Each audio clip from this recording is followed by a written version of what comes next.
Voy a hablar sobre la zoonosis, sobre su cadena epidemiológica, qué significa y los determinantes de la enfermedad. La zoonosis pues es un término que se ha usado desde el siglo XIX, por primera vez lo usó Virchow, incluye más de 250 enfermedades, según la Organización Mundial de la Salud. Son enfermedades, infecciones que en la naturaleza son transmitidas naturalmente entre los animales vertebrados y el hombre. Proviene esta palabra del griego zoon, que quiere decir animal, y no son enfermedad, o sea, enfermedad de los animales. Pero en este término no se incluyen las toxinas de peces y reptiles, las sustancias alergenas para los vertebrados, las enfermedades donde los alimentos solamente son un vehículo para que ese agente ingrese al hombre, como el caso del virus de la hepatitis A, la cual la podemos adquirir por el consumo de carne contaminada o de aguas contaminadas con heces humanas, pero en ese caso ni el agua ni la carne, pues, o sea, la fuente de infección no es un animal. Y las enfermedades transmitidas experimentalmente. También hay una clasificación según la fuente de infección de la zoonosis. Decimos que hay unas zoonosis que se consideran zoonosis directas. En ellas que solamente se requiere de un hospedador vertebrado para que el agente se mantenga en la naturaleza. Y puede pasar a otros vertebrados que son susceptibles, pero allí el agente no sufre ninguna transformación, ningún proceso en su ciclo evolutivo. Dentro de esas están la rabia, la brucelosis, la tuberculosis y el anthrax, y la transmisión se puede dar por contacto directo, por contacto indirecto o bien por medio de vehículos. Uno de los ejemplos es la rabia. Ustedes saben que la rabia tiene diferentes variantes. Les voy a hablar de las variantes del virus rábico en Colombia, donde la variante 1 y 2 son los caninos, 3 y 5 son los murciélagos hematófagos, la variante 4 los murciélagos no hematófagos y la variante 8 los zorrillos. ¿Y por qué se dice que es una zoonosis directa? Porque ese agente, ese virus, solamente necesita para mantenerse en la naturaleza de un hospedador vertebrado. Y este es el que va a infectar a los demás de su misma especie o de otra especie, pero el virus para mantenerse solamente en el caso de las variantes 1 y 2 requiere de los caninos o canis familiares. Hay otra clasificación que son las metazoonosis. Esas metazoonosis, en él sí se requiere, el agente requiere de huéspedes vertebrados e invertebrados para el desarrollo de su ciclo. Entonces aquí vamos a encontrar la mayoría de las enfermedades transmitidas por vectores, como son las encefalitis equinas, el paludismo, la triponosomiasis o enfermedad de Chagas, la leishmaniasis visceral y cutánea y la peste bubónica. Recordemos que en la leishmaniasis visceral se requieren, está el agente que es Leishmania infantum, entonces Leishmania infantum necesita de unos hospedadores vertebrados donde está el reservorio silvestre como Didelphis marsupialis o el reservorio doméstico de Leishmania infantum, que son los caninos domésticos. Entonces, ellos requieren de esos dos hospedadores, pero además requieren de un vector que es Lutzomia longipalpis y Lutzomia evansi. Para poder hacer este ciclo de transmisión, pues debe haber un vector que pique a un hospedero, en este caso el reservorio, que es el que mantiene el agente en su cuerpo, y al ser picado, esta mosca se infecta y va y pica a otros caninos o a los seres humanos y de esa forma nos infectamos. Pero entonces el agente requiere de dos hospederos. Están también las ciclozoonosis. Es donde la gente necesita más de una especie vertebrada para su desarrollo, para su ciclo biológico. Aquí están la mayoría de las zoonosis parasitarias como teniasis y cisticercosis, la idotidosis y la mayoría de las enfermedades transmitidas por cestos. Vamos a hablar un poquito del Echinococcus granulosus, que es el agente de la hidatidosis. en donde este agente, para poder mantenerse en la naturaleza, pues va a necesitar de dos hospederos. El hospedero definitivo, que es aquel donde él lleva a cabo su fase adulta, y el hospedero intermediario, que por lo general son pequeños rumiantes, y allí es donde él sufre su parte larvaria. Y el hombre simplemente se puede infectar, ¿no es cierto?, por el consumo de alimentos contaminados, o sea, bien sea de alimentos contaminados o a través de la carne de los hospederos intermediarios, con el consumo de la carne de los hospederos intermediarios. La saprozoonosis, entonces el agente causal, puede infectar a uno o varios vertebrados hospederos, pero ¿qué característica tiene estos agentes? Que ellos necesitan un reservorio que puede ser una fuente inanimada, como el caso del agua, el suelo, en plantas, en ensilados.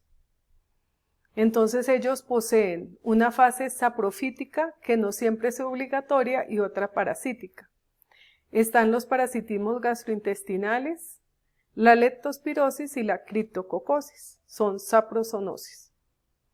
¿Y por qué la leptospirosis? Porque la leptospira necesitan, si tienen unos hospederos naturales o reservorios que son animales, ¿no es cierto? Entonces están los cerdos, están los cánidos, los grandes rumiantes, los roedores, en donde cada una de estas especies también son reservorias, en algunos casos para serobares o serogrupos específicos de leptospira, en este caso los cerdos para Pomona y Bratislava, los cánidos para Canícola, Harjo para Harjo, los rumiantes para Harjo y los roedores para la icterohemorragia.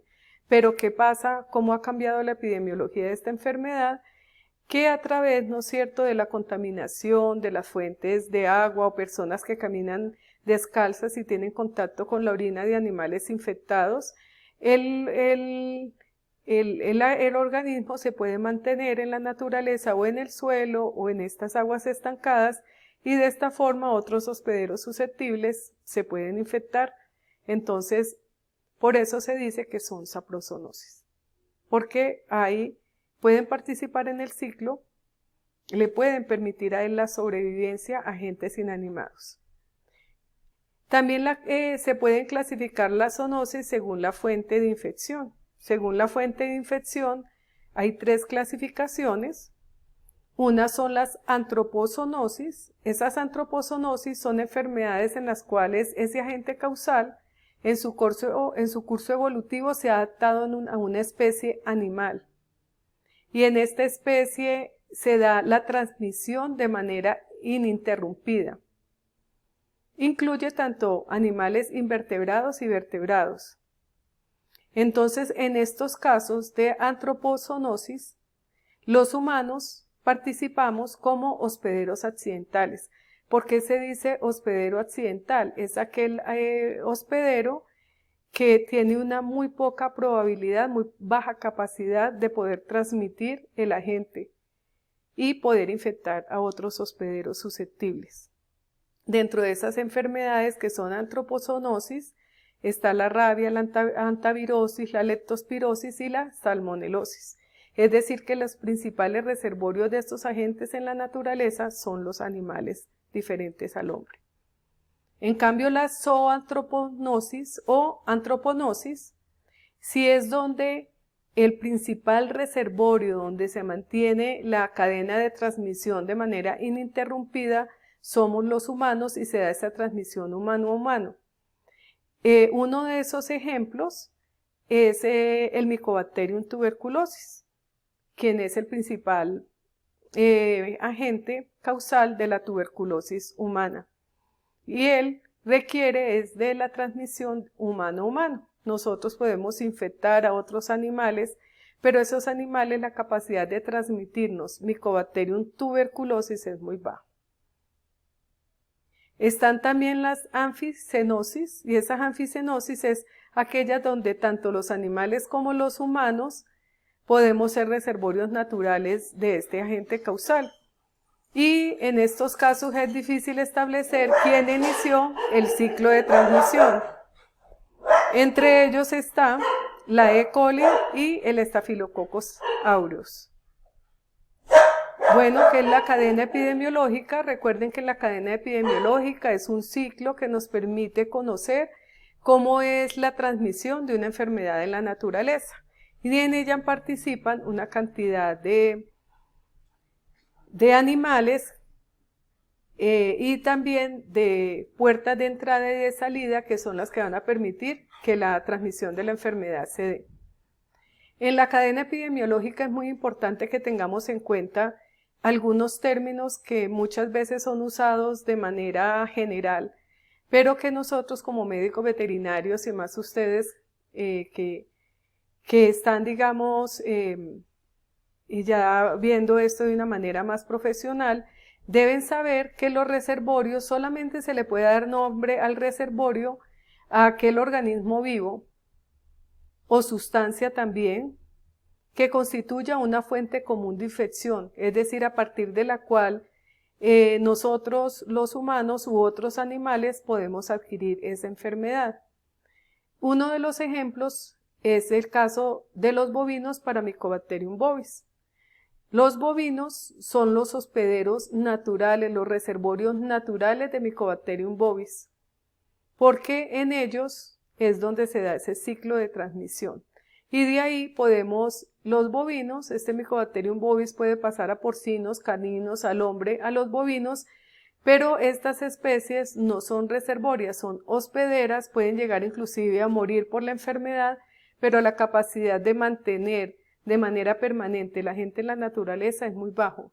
Quien mantiene son los bovinos y en algunos países del mundo también se han encontrado que son participan también otros animales silvestres como tejones. El suelo es un reservorio de esporos de Clostridium chauvei y en ese caso entonces decimos que estos reservorios son hospederos primarios, también reciben el nombre de hospederos primarios.